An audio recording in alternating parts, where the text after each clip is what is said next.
when I started the Center for Embedded Network Sensing, it was actually with a number of people in environmental sciences and environmental engineering. And so I've tried to bring into the beginning of this a little bit of how I ended up doing this particular type of work.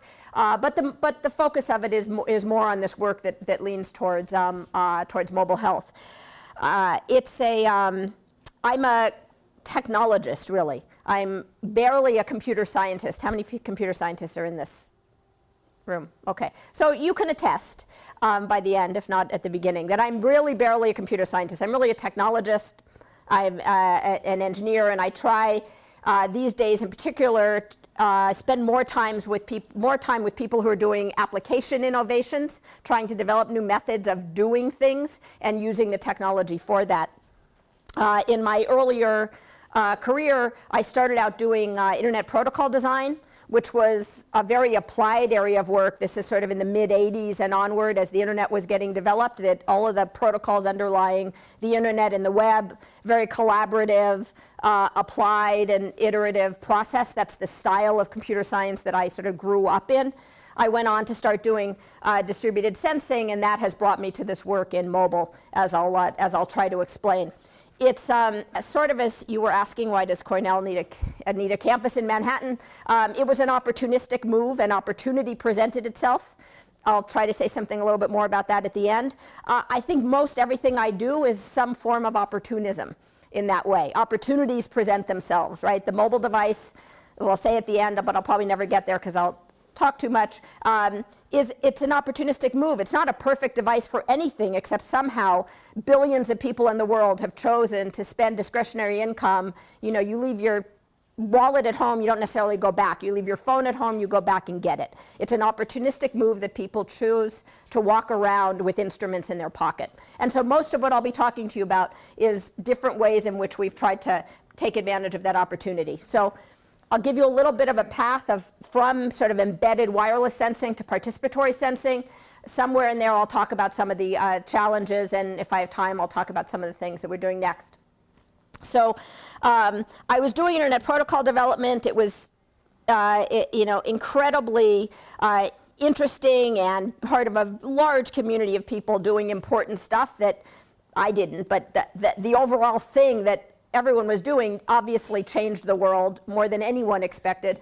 But around the late 90s, it changed the world so much that if you were trying to innovate, you couldn't get anyone to adopt your innovations because the technology was far too important. It's as if you were going and asking them to, put down new road materials in the city that you had just, come up with. You couldn't go and change the underlying protocols because businesses and governments and everything was running on that basic infrastructure.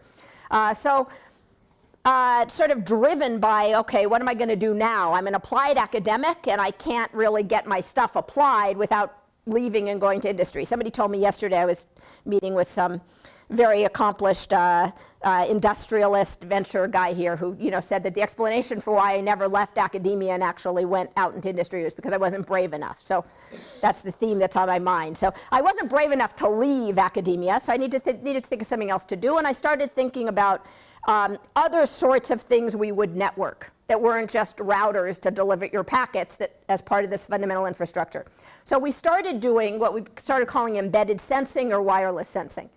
Taking transducers that already existed, we didn't really do transducer development, taking transducers and creating networks of sensors to help us, not to help us, to help our application colleagues to understand environmental problems. So very much in complement to remote sensing, doing embedded sensing where you can get down and measure what's going on really within a pixel of some remote observation. Coming from the other direction, taking individual manual environmental measures, soil samples, water samples, grab samples, what have you, and being able to put out arrays of instruments so that you could more fully characterize some three-dimensional space, some process, whether it's water contaminant flow or carbon sequestration in some particular forest canopy. What SENS was all about was sort of the vision of this cool picture that a very talented graduate student put together of trying to bring sort of above and below ground full multimodal sensory information to the scientists to do better modeling, to do better management. When we started, I'm sure some of you had this experience, and we wrote the original proposals and said what we were going to do. We had this model of thousands and thousands of distributed wireless sensors that you would just scatter out in the environment. And yes, individually they weren't going to be that powerful, but as a group they would provide better information. It was a very compelling vision. I think it was largely a false compelling vision. And as we went out actually into the field to work with scientists, we moved on from this notion that the computer scientists loved of large numbers of completely distributed, decentralized things, and you could design these cool self-configuring algorithms, and you could publish lots of papers, but they didn't have a lot of relevance to people going out and doing real environmental measurement. One of the key reasons being, like one of the assumptions underneath those cool algorithms was over-deployment. That you put out, just like we do in our networks, we put out much more bandwidth than we actually use. And the way in which we then control our networks take advantage of the fact that we have excess resources. I won't start giving you a lecture on how networking works, but take my word for it. We take advantage of the fact that there's excess resources, and we can do much more decentralized management because of it. That sort of generally applies. So we tried to apply that same idea here. But the notion of over-deploying sensors, it's sort of a starting condition that we never got to, right? When you're putting out, soil arrays or even distributed imagers to get to the notion that you would actually be able to over-deploy from both an economic and a logistic basis, it's just not, it's a very conceptual and theoretical starting point, and we were doing applied empirical work. So if I was a theoretician, I have great respect for theoreticians, I'm just not one. If I was a theoretician, I think you can go off and continue to explore this space. If you're an experimentalist, if you can't actually go do it, then you can't, the cycle of your work doesn't continue. So we moved on from this notion of just massively distributed numbers of wireless sensors to coming in with different types of sensors, some of which were the more expensive standard instruments that were complemented by small, dense arrays in particular places, and also moved on from notions of it having to be entirely automated to really being human-assisted. And finally, really focusing a lot more on places where we were making use of not just fixed sensors, but actually of mobile platforms. And the reason that's important is that one of the greatest limitations of fixed sensors is the opportunity cost of them being fixed. So if you're measuring one point on the Earth's surface, it better be an important point to continue to get return on investment from measuring that place. Whereas if you, and again, over-deployment is just not feasible in many cases. So the ability to move a sensor through an environment, obviously you're not in one place continuously, so you lose the temporal continuity, but it provides you much greater coverage than you can achieve with fixed point sensing. So we started to do a lot of work in an environmental context with these robotic sensors, but they're robots that cheat in the sense that they make use of infrastructure. So they made, in these cases, they made use of cables in 2 dimensions, and so you're able to get observations really in at least a plane as opposed to in a single point. And we did a lot of complementary work between mobile sensing and fixed sensing. So this ended up working its way into NEON. I don't know if you've ever heard of it, the National Ecological Observatory Network that the US is deploying. It's supposed to be sort of a 30-year instrument deployed across the continental US to provide a context for all kinds of environmental, climate, and ecological work. And so now we're at around 2006.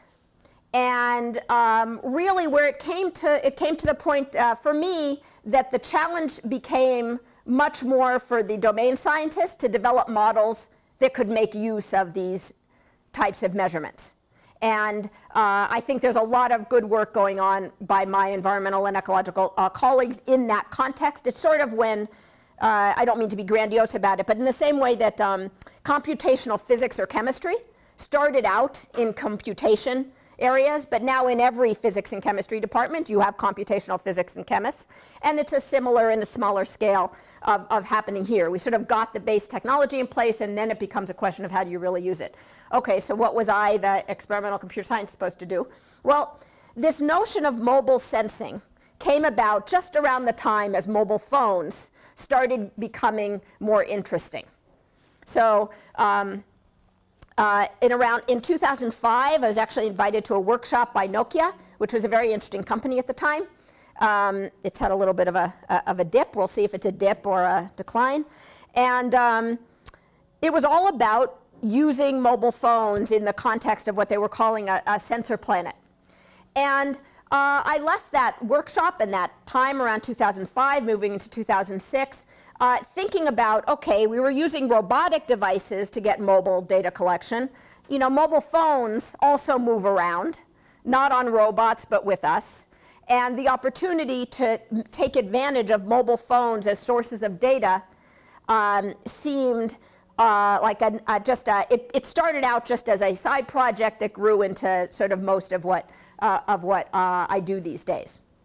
So the term came about that we started calling participatory sensing. It's very problematic. It's not clear that it's either participatory, nor is it clear that it's really about sensing, but the term has stuck with us. And it's really about taking advantage and allowing individuals, groups of individuals, to do systematic data collection with mobile devices, both actively and passively.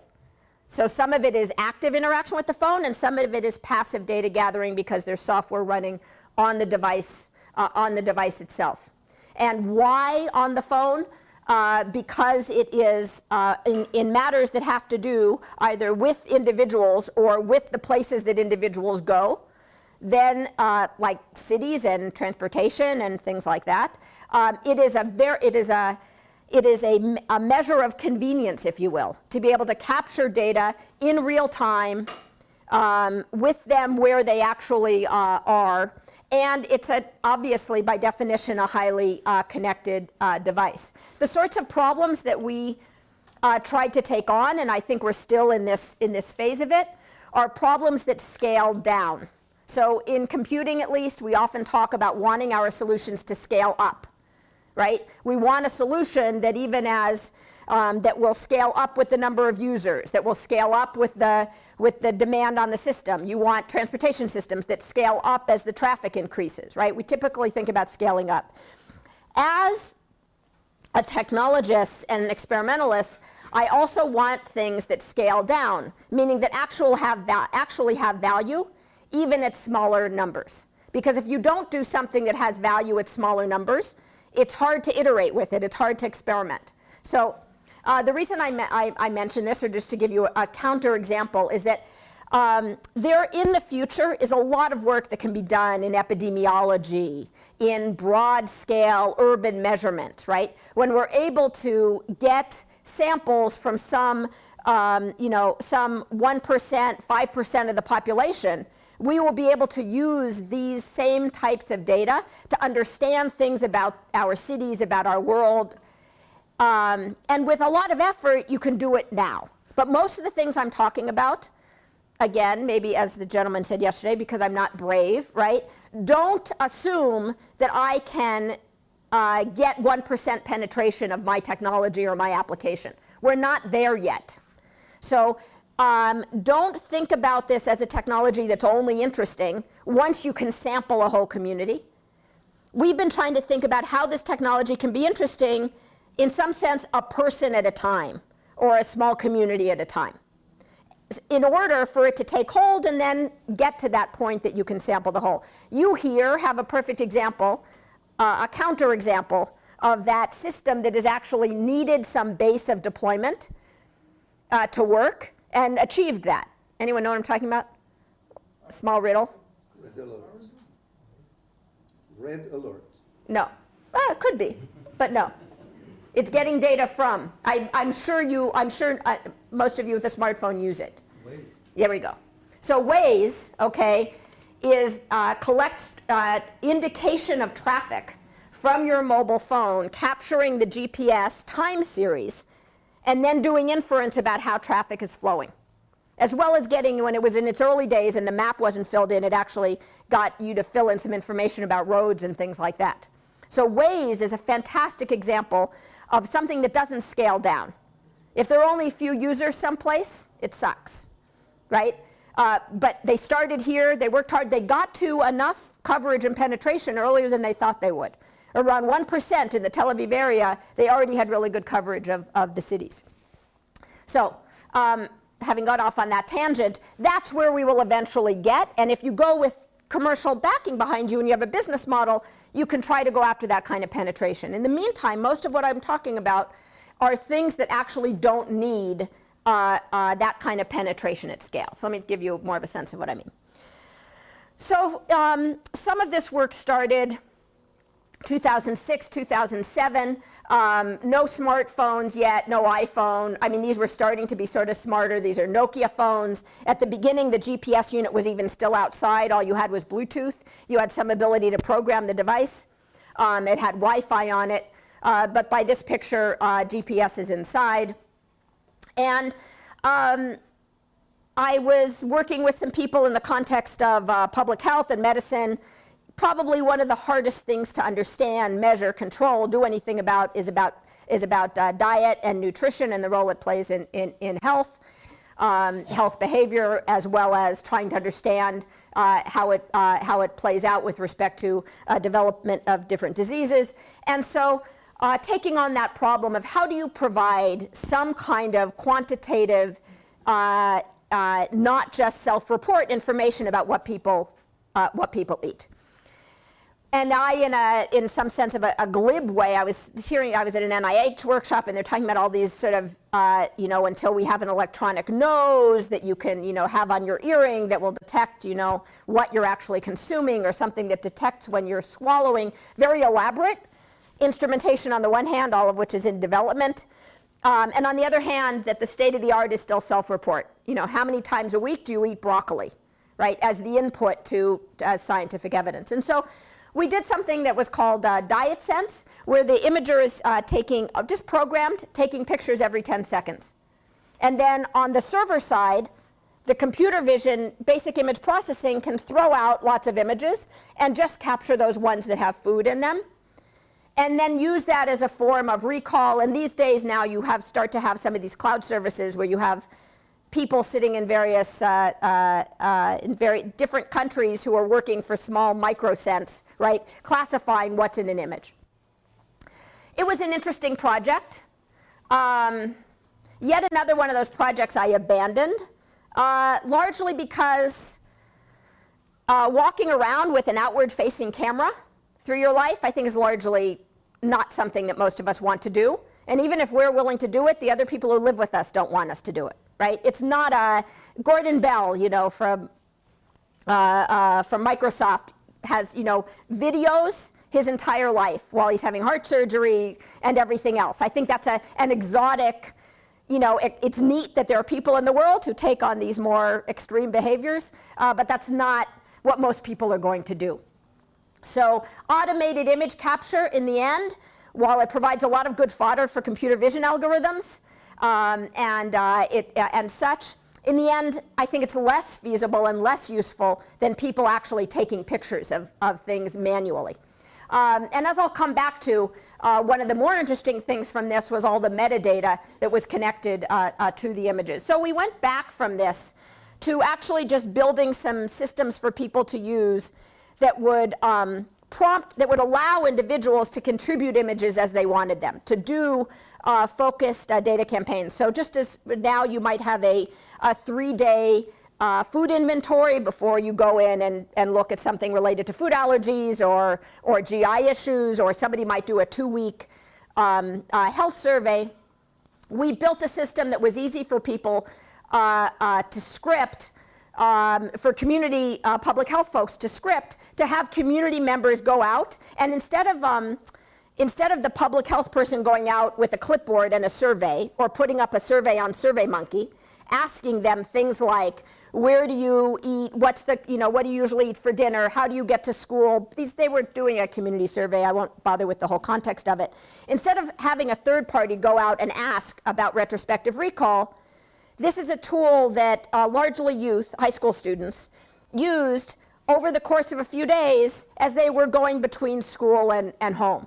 And it would come up and prompt them at certain times and ask them questions for a quick experience sample or ecological momentary assessment, as well as collecting passive data as to where they were spending their time, which I'll get back to in a moment. So we really moved in a retro way, technologically, away from the automated image capture to one in which we were prompting people to take pictures of particular things. This isn't Flickr, where we say, capture whatever pictures you want and then tell us a story later.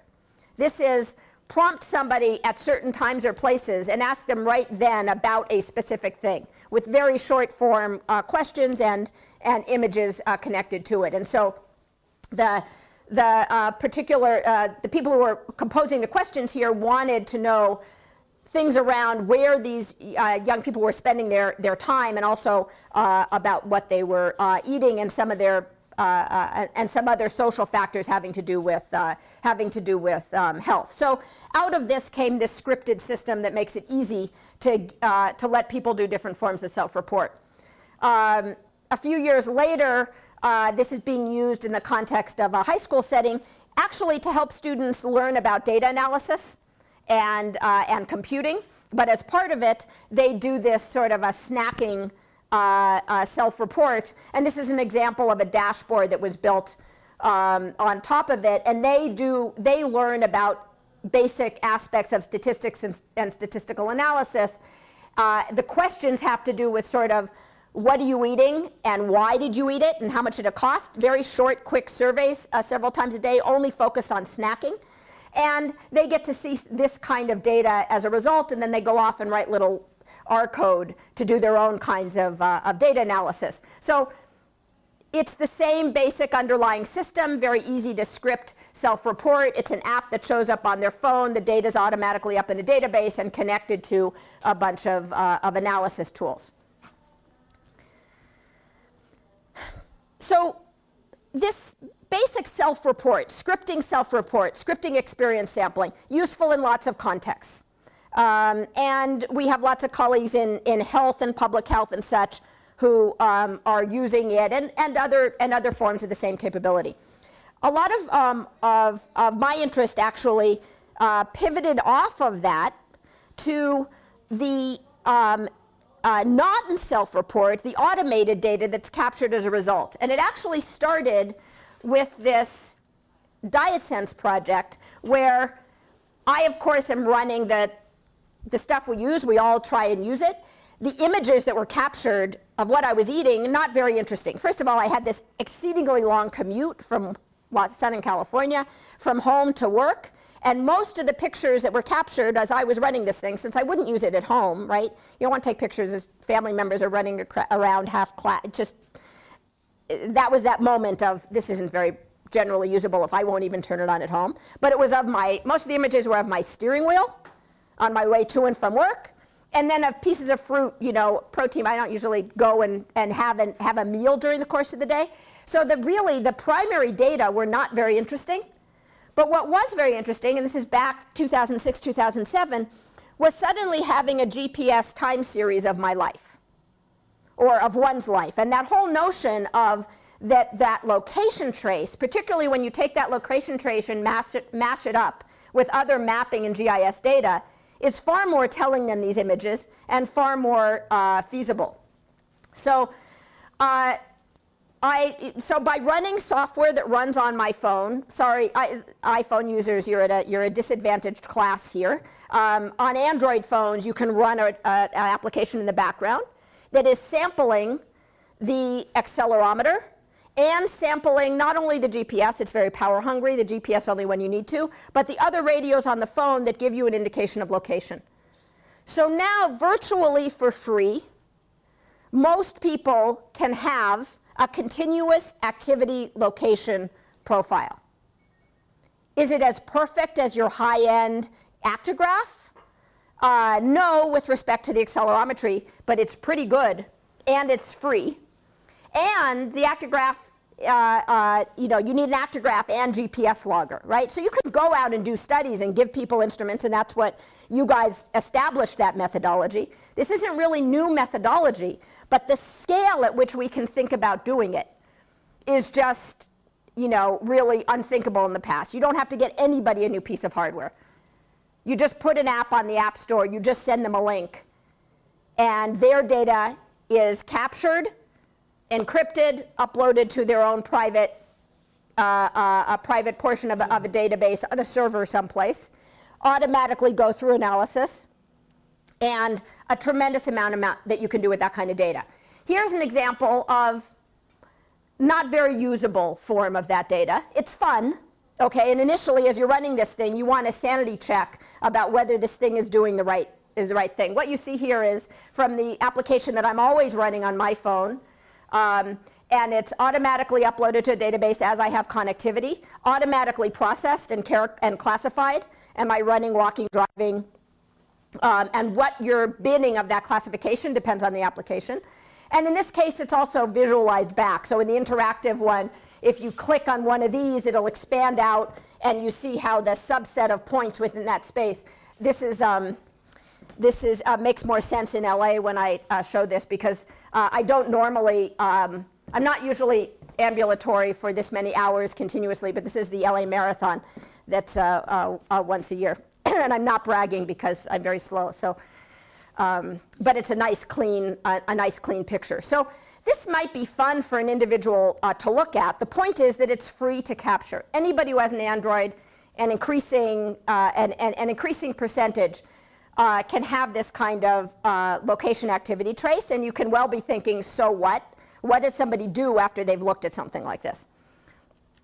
So actually, this isn't completely in chronological order. We started thinking about the so what earlier in this process, right after that. What do you do with these location traces? So one of the projects that we did that I barely talk about anymore because it's sort of been mothballed, the funding ended, we did a demo, and it's not live anymore, but it's relevant to this, to this group, was a project we called the Personal Environmental Impact Report, where we took that time series of GPS and said, what can I learn from it?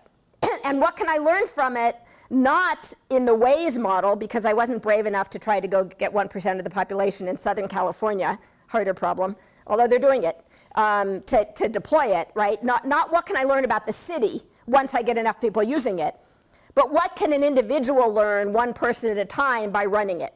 What can you learn by taking your time series and mashing it up or running it through a model?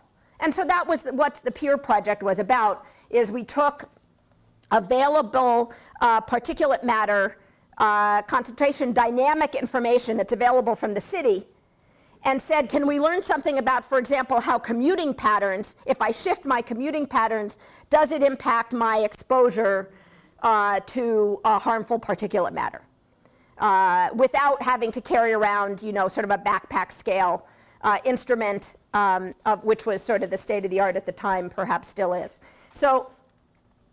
And we built this end-to-end system in which you just run this thing in the background. It's uploaded. It's automatically run through these stages of processing. It delivers back to you some comparisons. And we actually drove a little Facebook widget. It's the only time I've ever signed up for Facebook and the only time I've used it. It's another conversation. But we drove a little Facebook widget. So with this whole notion that people hopefully, or a lot of people didn't want to share their every moment's location with one another, but maybe to share how they were doing in terms of trying to go greener or reduce their carbon footprint. And now that carbon footprint calculation is very heavily personalized. And involved in this was this sort of complex pipeline of processing that drew on air pollution models and data that were available. And we tried to play with both your environmental impact as well as your environmental exposure. We didn't just look at air pollution, we also looked at things like fast food exposure. So how much time do you spend in places that are dominated by fast food restaurants? An available database, again, just something opportunistic. It was an interesting project, built a lot of the components of the system that we went on to use for other things as well. One of the things that was hardest about it was validating it, right? There are these big models run by the city, and whether the differences we were picking up are actually relevant in the end. But we sort of pivoted at this point on starting to look at how can I use things from my location trace in a way that lets me look at trends and changes in my own behavior. So I'm not saying that we were actually doing a good job of quantitatively estimating how much particulate matter you were exposed to, but what we were looking to do was to say, if I shift and choose not to, if I work at home on the day of the week that the fewest diesel trucks are on the road, okay, does that actually shift me down to a lower exposure place? And we were trying to validate that it was trending in the right direction, even if it was hard to say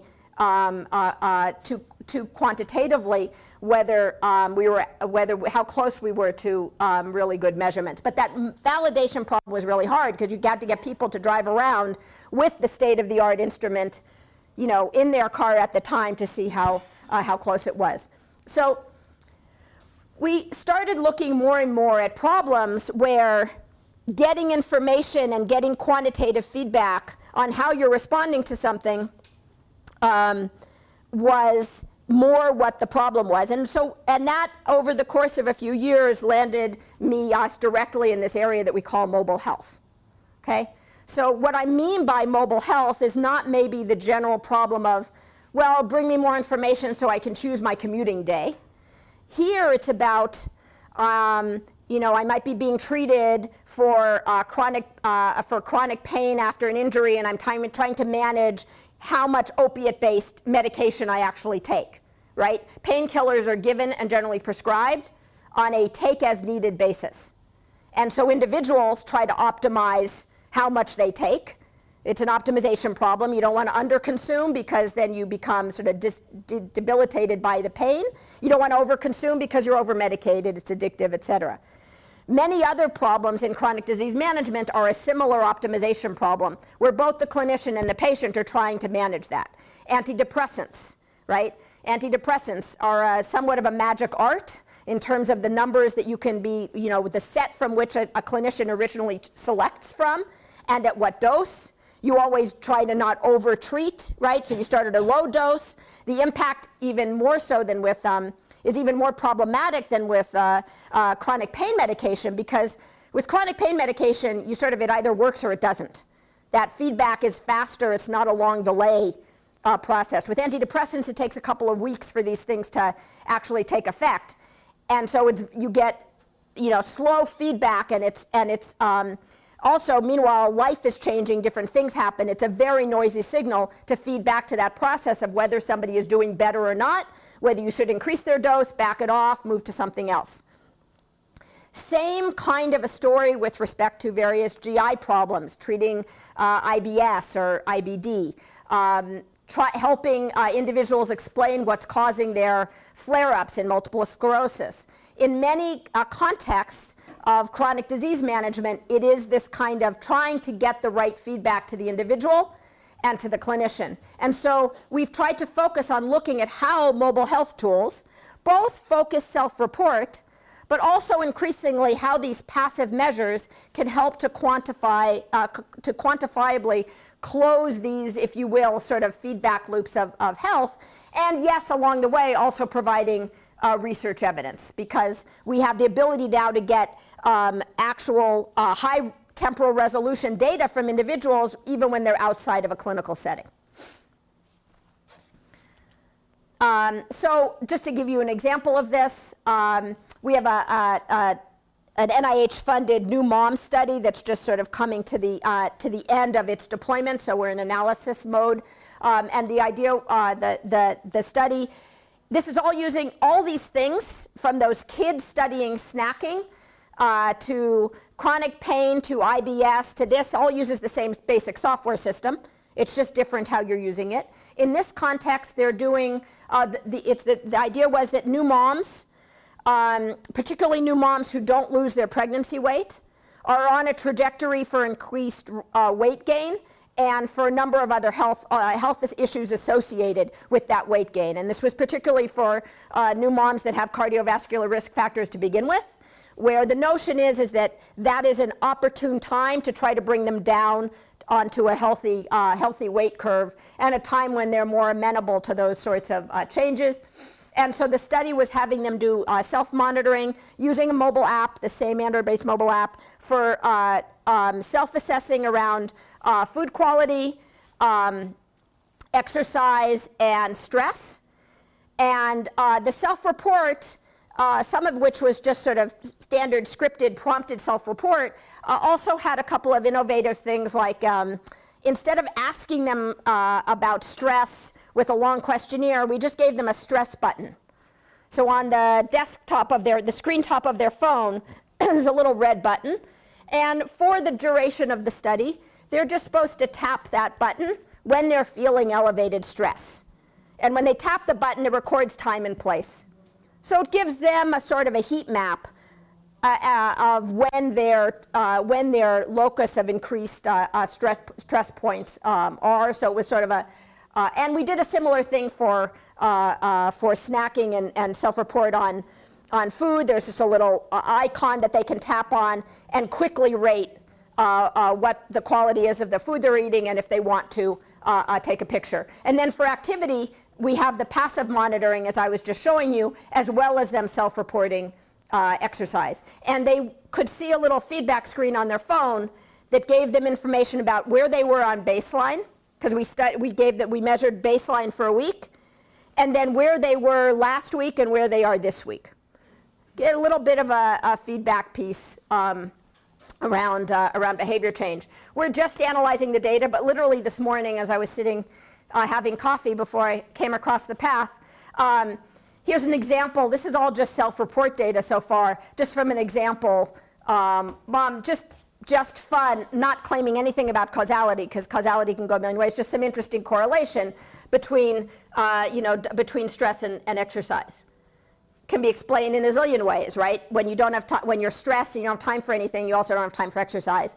But nice to see some validation across measures, and we're just in the process of looking at these the 60 moms that were part of that study. So across all these varied applications, it's the same features in the system. It's all open source, and it's up on GitHub if anyone's interested. It's self-report. It's phone top buttons, it's passive monitoring, and it's phone-based activities as well. We did one small thing with ADHD, for example, where a few times a day somebody, a game comes up for them to play, which is basically an impulse control game. So one of the underlying factors in attention deficit is the ability to control an impulse. And so it comes up with, this is a standardized instrument on a desktop, and we just put it on the phone. It shows you letters of the alphabet, and you're supposed to tap it before it goes away, unless it's an X, right? That impulse control to tap. And so that little game that comes up measures your performance, and that becomes part of the data stream. And lots of other ideas like that are possible in the context of other things you might want to study, and the idea being that you don't have to build a whole system to do that. You just start to integrate it into a system along with these other things. In all these cases, it's never just a mobile app. Whether you're doing self-report, whether you're doing passive data collection, whether you're prompting somebody with some kind of an exercise, most of the heavy lifting of all of this happens on the server, happens in the cloud, where the data is being processed and mashed up with other information. Let me just end with a couple of things. First of all, where most of the challenges are here are in taking some of these passive traces and actually turning them into valid, if you will, behavioral biomarkers. In the context of chronic pain, I mentioned depression, I mentioned MS. We also have things going in diabetes, or and sleep disorders and such.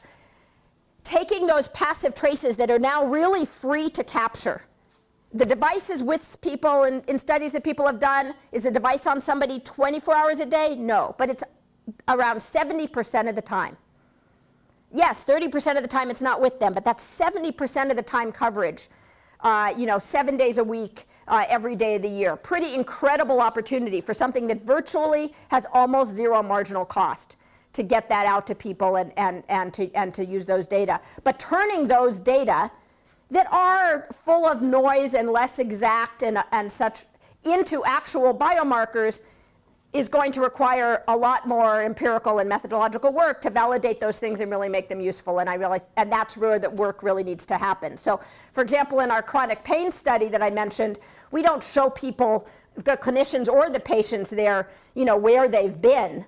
We don't necessarily give the feedback. The features that the chronic pain clinician folks wanted to see were these 4 features. How is their minutes ambulatory per day trending as they're titrating their medication? How is the equivalent of the 6-minute walk? How is the duration of their being ambulatory changing? Are they just doing lots of short walks, or are they actually doing longer walking periods? All of this is free to capture from the same underlying trace. How many hours are they spending out of the house? And what time are they leaving the house in the morning? Those are those 4 biomarkers that chronic pain folks were interested in. And as it happens, these are also of fairly common interest in depression and in GI-related disorders as well. Again, what of them and how you look at them and how much they apply across people and what you look for in terms of in-person variants and how noisy you expect those signals to be is all methodology that we're just in the process of doing. And so there are a lot of technical challenges still there around battery and stuff. None of them are non-starters. I think one of the most interesting and fundamental problems has to do with privacy. I don't believe in the notion that nobody cares about privacy anymore. The example of given, look at the youth, they don't care about privacy. The youth don't stay youth. And as we mature, there are more notions of boundaries for everybody except the founder of Facebook. And so I think these notions of being able to keep our very private data private and then share the results of those computation, this is what my doctor maybe needs to see. My doctor doesn't need to see where I've been at every moment. So what's going to make this scalable is not to give too much information to any clinician or any researcher. But the same thing that's going to make it scalable, I think, is going to make it privacy acceptable. And it's really nice when 2 very different motivations lead to the same solution. So it's all about pulling out the relevant features from these streams, not looking at them in overly great detail, and that plays to both. And then finally, the reason that we started this Open mHealth startup was really to do what we benefited from in the context of the internet.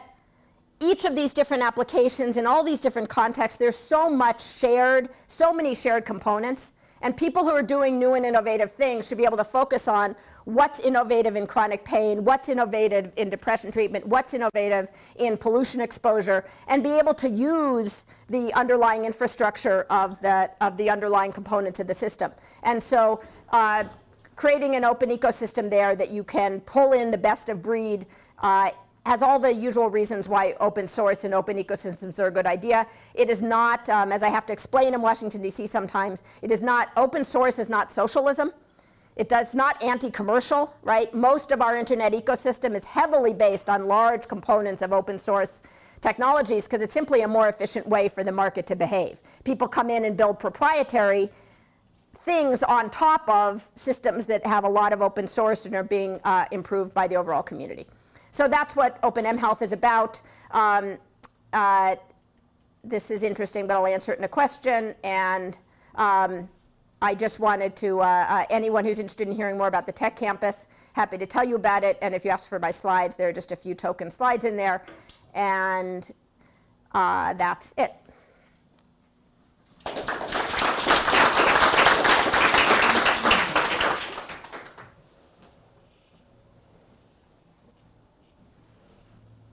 What do you do about privacy?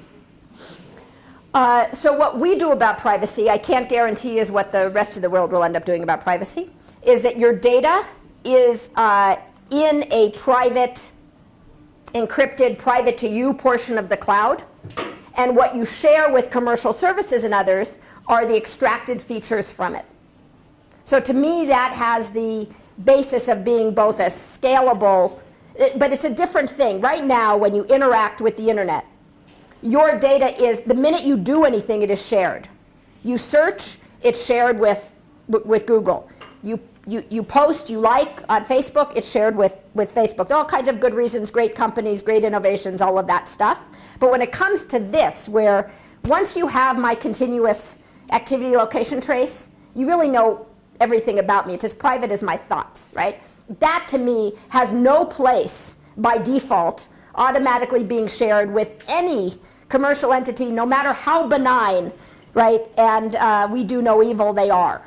Right? There just simply should be an alternate path. And there was a really nice report out of the World Economic Forum last year around this whole notion. And so there is an increasing drive to let there be personal data vaults.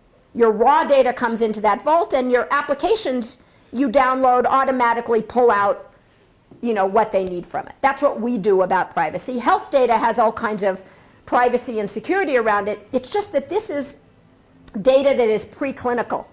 When you have a blood test, it is then it is private between you and the clinical system, but it isn't private just to you, right? It's then protected by security and privacy related to the clinical system. But the data that leads to your doctor helping titrate your, you know, your insomnia problems or whatever it might be is so raw, it's preclinical. So, personal data vault, in short. Yeah. With respect to the Telling Traces project, how did you get the PM quantities, and how did you associate them with, because I guess you didn't check in every location of a... No. We took it from the model. How did you associate them with people? Okay. The idea is I have my time series of location. With that, I can basically index into models that are spatiotemporal models. So the city of LA maintains a dynamic model, right? And we're tapping into their model.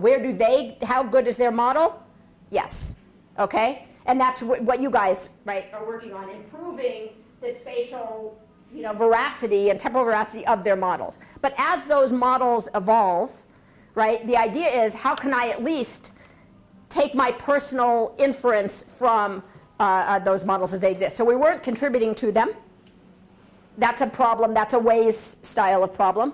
And we weren't improving them by putting out additional points of measurement. The idea being that over time that will improve. We're making it, the models as they exist, as personally relevant as they can be. Do you have the technology? I mean, you showed the tracks by driving in southern LA, by car walking. Yeah. Now, the technology can differentiate if you're in a car, in your bus, or a rail. Right. If you do the This is really easy in Southern California since there's no public transportation. Okay. So if you want to, you can do a pretty good job. In many of the mobile health applications, it makes no difference. The mobile health applications, as it turns out, even though it's sort of disappointing because it's more fun to do the finer grain classification, all they care about is if you're sitting on or if you're moving, if you're self-ambulatory. So driving is sedentary, right? And in any form, being driven is sedentary in any form. Now, it's a much more fun and interesting sort of variant on the map matching problem. I think it's to do this really fine differentiation between being on a bus or in a train, being driven in a car, or driving yourself. I think it's sort of hard to do if you limit yourself to doing it entirely as a mobile app. But if you do it in the way that map matching does, right, on our GPS devices, right, you use the fact that the road is actually, you know, that many pixels away, and so you plop the car icon over to where the road actually is. Getting information about bus stops, patterns like this, you can start to do that. I didn't have any, I looked for, you know, sort of, somebody give me an application that will really give us a reason why we should do that. I'm coming from transportation. We are very interested in it. Yes, and so some people have done more fine grain ones. I think it's quite doable. You probably have to do it a city at a time. It does definitely require mapping information. I wouldn't try to only do it on the phone. It can get better and better, particularly if you combine it with occasional checking in with the individual to get some verification, and you train your system, and yeah. One other small question for me. when you did research and you asked for people to participate in the research Yeah. and to share the data, Yeah. how much were the willingness to participate and share data? So I'll answer your question, but it's not going to be helpful to what you're trying to ask, right? So that would only be generalizable if we sort of asked broadly, and then it could say something about people's willingness. In all of our situations, we've never had anybody unwilling to share, but that's in general because most things we were like working on a community project. It's their community. They were, yeah, oh, somebody wants to hear about my community, I'm delighted. It's a new vehicle for, you know, being able to tell their story. High school kids being able to tell their story. These new moms, right? They were interested in being part of the research study, but that's nothing you can generalize from. So, you know, I think we can look to Facebook and Google what can happen when you ask people to contribute things. They seemingly do it, verging on, it's unbelievable, right? So I don't have a quantitative empirical base to tell you that privacy matters.